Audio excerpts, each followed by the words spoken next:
السلام علیکم۔ آج کی ویڈیو میں ہم جانیں گے تیسری شب قدر یعنی 25ویں شب کے نوافل اور وظائف۔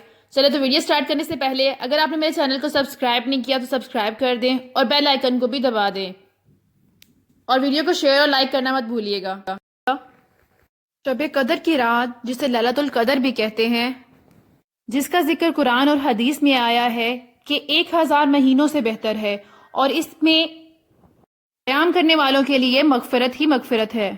چلیں تو سب سے پہلے ہے شب قدر کی خاص دعا، جس کے بارے میں حضرت عائشہ سے روایت ہے کہ میں نے حضور اللہ صلی اللہ علیہ وسلم سے عرض کیا کہ مجھے بتائیں کہ اگر مجھے معلوم ہو جائے کہ کون سی رات شب قدر ہے تو میں اس رات میں اللہ تعالیٰ سے کیا عرض کروں اور کیا دعا مانگوں۔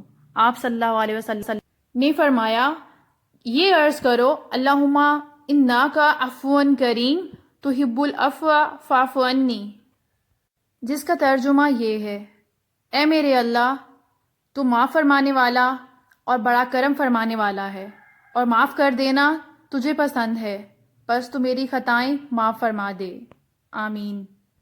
اس حدیث کی بنا پر اللہ تعالیٰ کے بہت سے بندوں کا یہ معمول ہے کہ وہ رمضان مبارک کی راتوں میں اس دعا کی خاص طور پر تسبیح کرتے ہیں اور خاص طور پر آخری عشرے کی طاق راتوں میں اس دعا کا اور بھی زیادہ اہتمام کرتے ہیں۔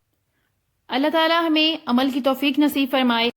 ماہ رمضان کی 25 تاریخ کی شب قدر کو 4 رکعت نماز 2 سلام کے ساتھ پڑھیں، یعنی 4 رکعت 2 رکعت کر کے پڑھنی ہے، اور سورہ فاتحہ کے بعد سورہ قدر ایک بار، سورہ اخلاص 5 مرتبہ ہر رکعت میں پڑھنی ہے، بعد سلام کے کلمہ طیبہ 100 مرتبہ پڑھنا ہے۔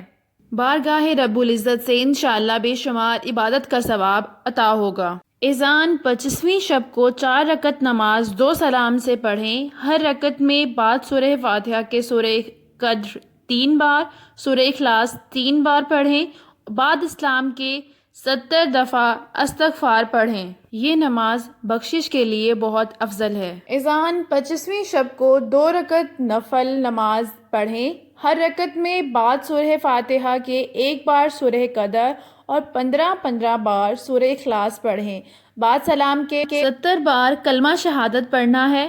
یہ نماز واسطے نجات عذاب قبر سے بہت افضل ہے۔ اور آخری 2 اس کے وظائف آ جاتے ہیں۔ ماہ رمضان کی 25ویں شب کو 7 مرتبہ سورہ دخان پڑھنا، انشاءاللہ اللہ تعالیٰ عذاب قبر سے محفوظ رکھے گا۔ 25ویں شب کو 7 مرتبہ سورہ فتح پڑھنا ہر مراد کی برآوری کا باعث ہوتا ہے۔ ٹوٹل 10 نفل اور 2 وظائف۔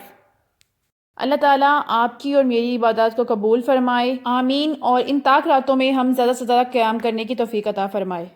اللہ تعالیٰ آپ کو اور میرا حامی و ناصر، فی امان اللہ۔